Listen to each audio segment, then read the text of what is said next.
Assalamualaikum warahmatullahi wabarakatuh. Perkenalkan, nama saya Nina Stiti dari kelas 10 MIPA 6, nomor absen 26. Pada video ini saya akan menjelaskan isi film yang sudah saya tonton untuk tugas PLH, tugas 2 bab 7 mengenai film lingkungan hidup.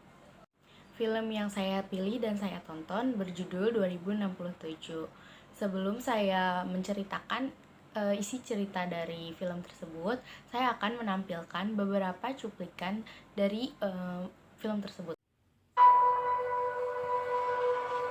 Death continued to spiral out of control due to the oxygen crisis that the world has termed the sickness. Last year I had 20 kids in my class. This year I have 12. Ethan, what? Do you know what your father did here? Made the Chronicle. What if I told you that you could save all of us? Save your wife.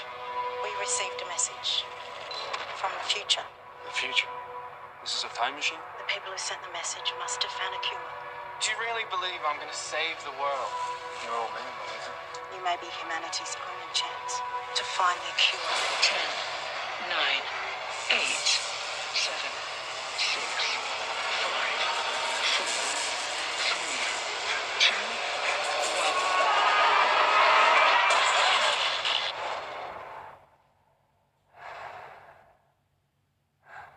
Are you there? Come back to me.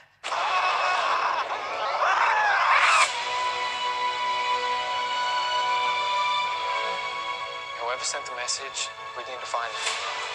We are at the beginning of the journey that can change everything. You have to trust me now. This isn't about finding a cure anymore. There's something bigger at play. Imagine that we are all connected by the very fabric of the universe. An invisible field that bonds us together. You, me, the stars. We can't change anything. It's always gonna play out this way. There is no other way! We are all connected through time. This ain't about saving the world.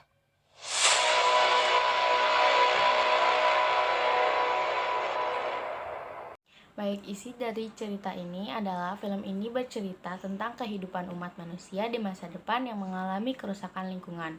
Film ini menceritakan tokoh Ethan yang diperankan oleh Cody Smith, MCP, serta saudara laki-lakinya bernama Jude atau Ryan Quanten yang bekerja di pusat kota untuk memulihkan sumber listrik.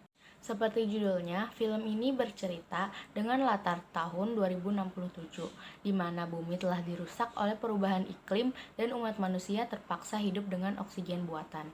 Penyakit yang disebabkan oleh O2 sintesis ternyata menimbulkan epidemi penyakit dan membunuh populasi manusia sedikit demi sedikit. Satu-satunya cara untuk menyelamatkan umat manusia dari kepunahan adalah dengan menemukan obat yang terdapat di tahun 2467. Dan Ethan adalah orang yang terpilih untuk menjalankan misi tersebut. Ethan dikirim dengan menggunakan mesin waktu Chronicle untuk menemukan obat tersebut. Perjalanan Ethan di masa depan menjadi momentum penentu kondisi dunia yang tengah sengkarat. Di awal film, Ethan hanya diperlihatkan sebagai seorang pekerja biasa yang tidak memiliki potensi besar untuk mengubah keadaan dunia. Namun, setelah film berlangsung, siapa sangka ternyata Ethan adalah seorang anak ilmuwan yang berhasil menemukan mesin waktu. Ethan tidak memiliki masa kecil yang bahagia.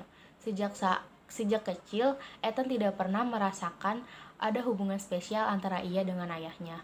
Keluarga yang tidak harmonis dan pahitnya masa kecil menjadi trauma yang mendalam bagi Ethan. Hal itu terlihat saat Ethan tidak mengendalikan rasa emosionalnya ketika dia mengingat kejadian masa lalu yang menimpa dirinya. Tak sampai di situ saja, Ethan juga harus mengemban misi Mahabharat, yakni dikirim ke tahun 2467 untuk menemukan obat agar permasalahan kerusakan lingkungan yang terjadi di tahun 2067 dapat diatasi. Kelangsungan hidup umat manusia bergantung di pundaknya. Film ini tidak berfokus pada kecanggihan teknologi, tetapi lebih ke dampak lingkungan jika kita meremehkan pencemaran lingkungan yang terjadi pada saat ini. Film ini juga sangat dianjurkan ditonton oleh kita semua agar kita lebih peduli terhadap lingkungan dan bumi. Film ini mampu membuat kita semakin yakin bahwa keadaan bumi sekarang sedang tidak baik-baik saja. Akting dari para tokoh sangat sesuai dengan yang dunia hadapi saat ini, di mana banyak orang berdalih melakukan segala kepentingan demi kesejahteraan umat manusia. Namun, kenyataannya mereka adalah dalang dari kehancuran dan hanya memikirkan untuk mengambil banyak keuntungan. Nah, pelajaran yang saya dapatkan dari film ini adalah pohon sangat berperan penting bagi kehidupan manusia. Seringkali kita mengabaikan peran pohon dalam kehidupan dan kita kurang waspada untuk menjaga lingkungan sehingga banyak kerusakan lingkungan yang terjadi. Padahal banyak jawaban dari segala kerusakan alam yang terjadi adalah dengan kegiatan reboisasi. Film ini juga mengajarkan kita bahwa segala hal buruk yang kita lakukan hari ini akan berdampak di masa depan. Jadi, marilah kita lestarikan dan jaga lingkungan. Jika kita melestarikan alam, maka suatu saat nanti kita atau generasi penerus kita juga yang akan menikmati hasilnya. Sekian dari saya, kurang lebihnya mohon dimaafkan. Wassalamualaikum warahmatullahi wabarakatuh.